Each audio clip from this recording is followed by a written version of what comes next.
Hey there, Linda coming to you today from My Little Slice of Paradise. So you and your buyers have found homes to go look at. Yay! So today we are going to talk about how to set up showings. So what you're going to do is you want to review the list of homes that you and your buyer are going to look at. Now, depending on where you are located, this could be in a short, 2-mile radius, or I've had times where I've spent it with buyers where we've traveled 50 miles, depending on where geographically, if they're not quite sure where they want to be. I call that, when we're going a little bit further around, taste testing different areas. And I'll be sure to do another video on that in the future. If you'd like me to, let me know in the comments below. But what you're going to do for setting up your showings is you are going to review a list of the homes, and I copy and paste the addresses and put them into a Google map. And then what you do when you're in that Google map, you can take the addresses and move them around, switch them so that you make sure that you're in order. The last thing that you want to do when you are looking at homes with a buyer is double back and drive past one that you had seen 20 minutes earlier. We're looking at having the most effective use of our time right now, okay? And figure out where you and your buyer are going to meet first, maybe figure out where they're coming from, and figure out how you can make the best circle on the map, because you just don't want to be driving zigzags all around town.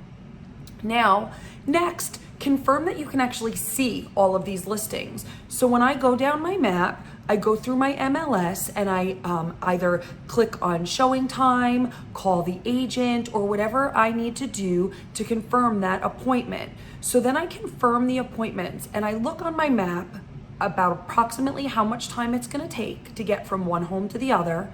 And then I allow at least 15 to 20 minutes in each home. So you want to give yourself a little bit of a buffer.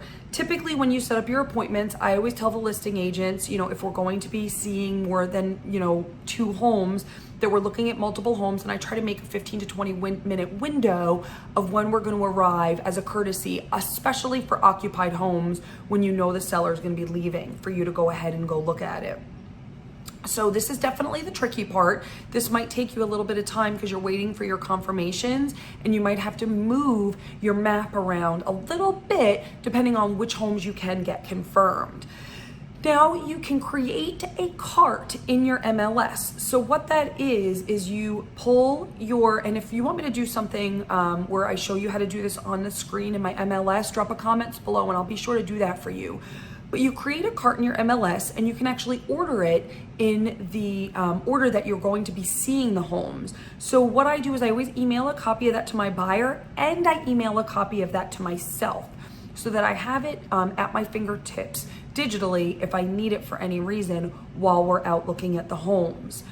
Then I also, and the one that I email to myself does have the broker's notes. So remember, there's going to be times when you're looking at your MLS listing that there are more broker notes in the realtor copy as opposed to the buyer copy, right? Now I always do, we try to be green, but I do like to print a copy of the listings for my buyers, and I always provide them with a pen if they need it so that they can take notes, because depending on the number of homes you're gonna see, they can all start to blur together, right? And make sure you set your buyer's expectation that you are on a time frame and you're giving about 15 to 20 minutes to look at each home. If there is a home that they absolutely love, you can always circle back again and see it a second time. Now, what I do is I actually use either a notebook or a planner, and I manually write down the list of homes that we are going to see. I write down the address, I write down if it's vacant or occupied, I write down the time frame that we're going to see it, and I also write down any special instructions for the showing. So if it's on a combo lock, I write the combo. If it's on a CBS code, I write the CBS code. So I have it right there at my fingertips. The last thing that I want to do is be in an area where I don't have service and all of a sudden I can't pull up a CBS code or a combo. That would just be a shame. So I do this. And also, if I know a home is occupied, I actually write down the listing agent's phone number as well. And I do try to give them a courtesy phone call or text while we're going throughout our day to let them know if we are on time or running behind schedule. Because again, think about if you're the seller and you have to pack up everything to get out of your home to go and have it shown. So while you appreciate the showing, you also want to make sure that if someone's on time, it's just a common courtesy. And quite frankly, with today's day and age, with all the rings and all the electronics, people are going to see when you're in and out of the house.